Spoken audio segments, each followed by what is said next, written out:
عليه الصلاة والسلام እንደሞቱ አቡበክር ሲዲቅ በነበረበት ሰዓት ያስተባበሉ እስላምን የገለበጡ ሰዎች ነበሩ። አቡበክር እስከ ጥግ ድረስ ተዋግተዋቸዋል።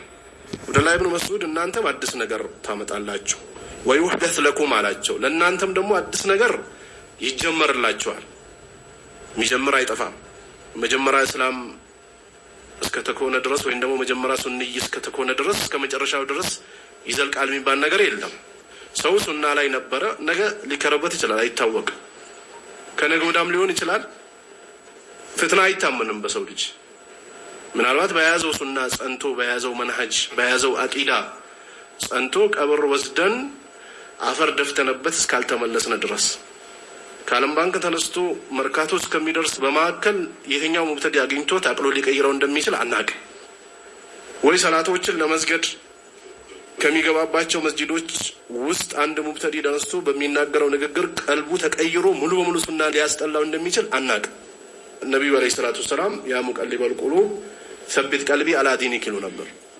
ልብን እንደ ፈለክ የምትገለባብጡ የሆንክ ጌታ ወይ ልቤን ዲንህ ላይ አርጋልኝ ይሉ ነበር። ለነቢዩ አለይሂ ሰላቱ ወሰላም ወህይ ሲጽፍ የነበረው ሰውዬ እኮ ነው የከፈረው። ነቢዩ አለይሂ ሰላቱ ወሰላም እኔ የነገርኩትን ካልሆነ በስተቀር ምንም የሚያውቀው ነገር የለም ብሎ ከፈረ። እማኛ ዛሬ በሱና 10 ዓመት 15 ዓመት 25 ዓመት ወይንም ደግሞ 40 50 60 ዓመት በመቆየታችን ልንኮራራ አይገባም። የነቢዩላህ ኑህ ልጅ የነቢይ ልጅ ሆኖ ክህዶ ነው የሞተው። ከነቢያቶች ማዕከል ቁንጮ ተብሎ የሚጠቀሱ 5 ነቢያቶች አሉ። ከነዛ ማዕከል ነቢዩላህ ኢብራሂም ናቸው። ኡሉል አዝም ከሚባሉ ነቢያቶች አባታቸው አሻፈረኝ ብሎ ነው ወደ አኺራ ሄደው። የአላህ ነቢይ አለይሂ ሰላቱ ሰላም አጎት ያን ያህል ሲለፉለት የነበረ ያሚ ቁሊ ላ ኢላሀ ኢለላህ እያሉት በዛ አንደበተ ርቱዕነታቸው በዛ በሚጣፍጠው ምላሳቸው በዛ ደስ በሚለው ስነ ምግባራቸው የአላህ ነቢይ ዳዋ ሲያደርጉለት ራሱ እምቢ ብሎ ነው የሞተው።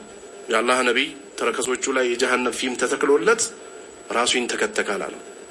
ይሄ ይፈራል እስከምን ሞት ድረስ።